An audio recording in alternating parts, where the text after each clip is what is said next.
Birheng Ina, Emperatris ng langit, tulungan po ninyo ang aking isipan na matutong makapagsalaysay sa inyong awa tunay na.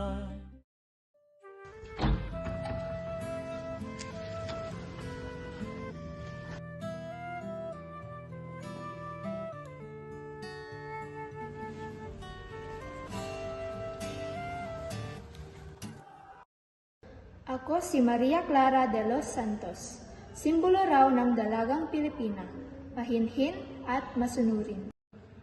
Ngunit ako'y hindi lamang simbolo, ako'y isang pusong nasasaktan. Minahal ko si Crisostomo Ibarra, ngunit ang aming pag-ibig ay sinupil ng kapangyarihan ng simbahan at ng takot ng lipunan. Pinili kong isakripisyo ang sarili upang iligtas siya.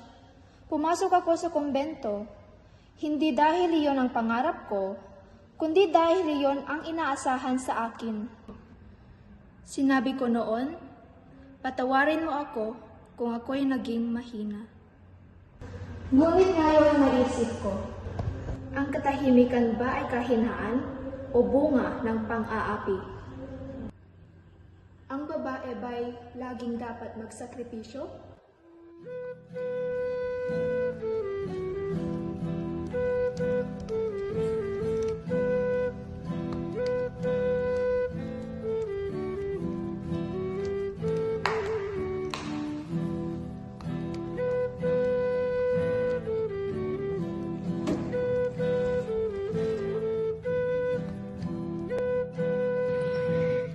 Ako si Doña Pia Alba, kilala bilang Doña Pia, isang babaeng nabuhay sa anino ng kayamanan at kapangyarihan.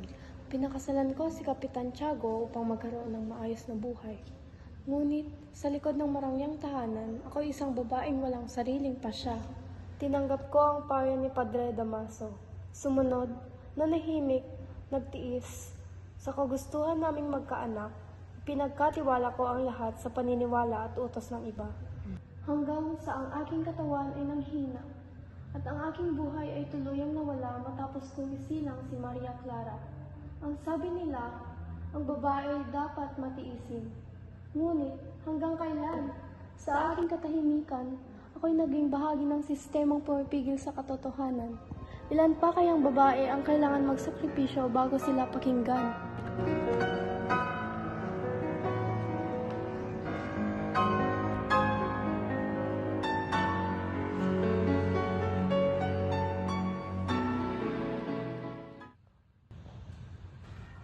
Anak, ang tunay mong ama ay hindi si Kapitan Tiago. Kung hindi, sino? Anak, ang tunay mong ama ay si Padre Damaso. Kung ganon, ang aking buhay ay bunga ng kasalanang itinago sa ngalan ng relihiyon at kapangyarihan? Hindi ko kasalanan ang kasalanan ng makapangyarihan. Hindi na ako mananahimik. Ang dangal ng babae ay hindi nasusukat sa kanyang katahimikan. Ang pananahimik sa harap ng pang-api ay pagkikisa sa kasalanan. Hindi ako simbolo ng kahinaan. Ako'y simbolo ng paggising.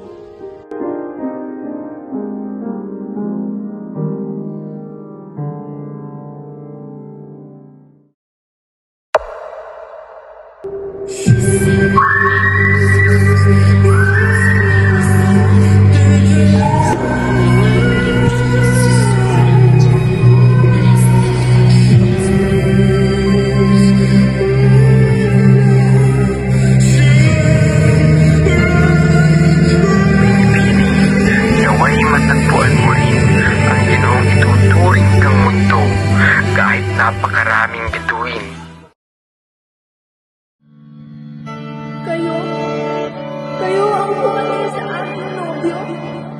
Trinado na siya na parang hayop na wala kayong puso. Alatad kayo ng Diyos. Ngunit nais niyong mamatay ng isang tao.